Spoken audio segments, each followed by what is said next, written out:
vida. Con don Arturo Picatoste. Buenas noches, don Arturo, ¿cómo está usted? Muy buenas noches, ¿cómo estáis? Os estoy escuchando que estáis refiriendo al Papa Juan Pablo II, que es clave en lo que os voy a contar.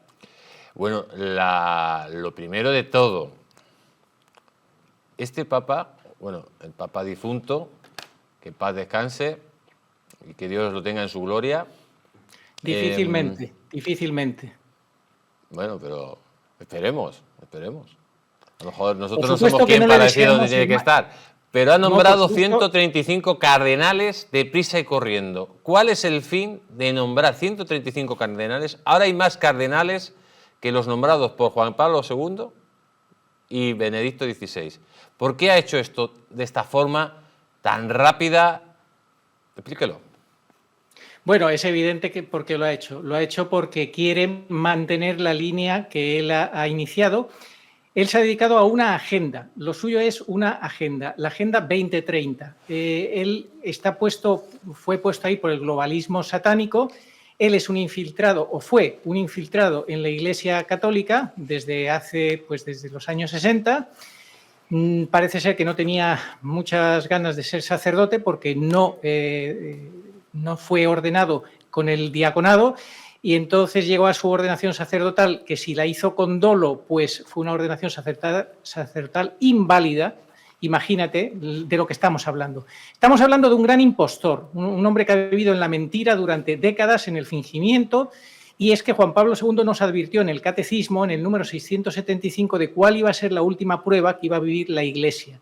La última prueba es aquella en la cual se va a poner a prueba la fe de la Iglesia mediante una impostura religiosa, a través de la cual se va a revelar el misterio de iniquidad. Y esa impostura religiosa necesita un impostor. Ese impostor fue Bergoglio, lo eligieron, lo pusieron ahí y bueno, es que llevamos muchísimos programas en mi canal de YouTube explicando esto desde hace varios años, 2 libros donde hemos explicado todo este tema, los 4 caminos a través de los cuales se explica por qué Bergoglio realmente no ha sido papa.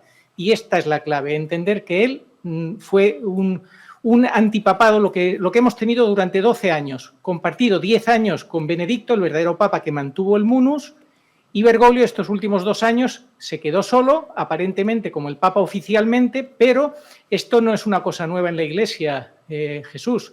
En la Iglesia hemos tenido casi 40 antipapas, entonces no es cuestión de echarnos las manos a la cabeza. Lo que pasa, si es cierto, es que este es el de la última prueba del Catecismo de Juan Pablo II, y eso ya son palabras mayores.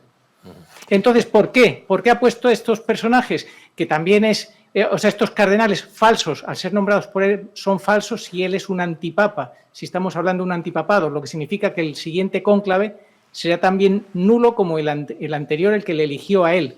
Recuerda que cuando él salió elegido, dijo de manera burlona a los cardenales que Dios les perdonara por lo que habían hecho al elegirle a él.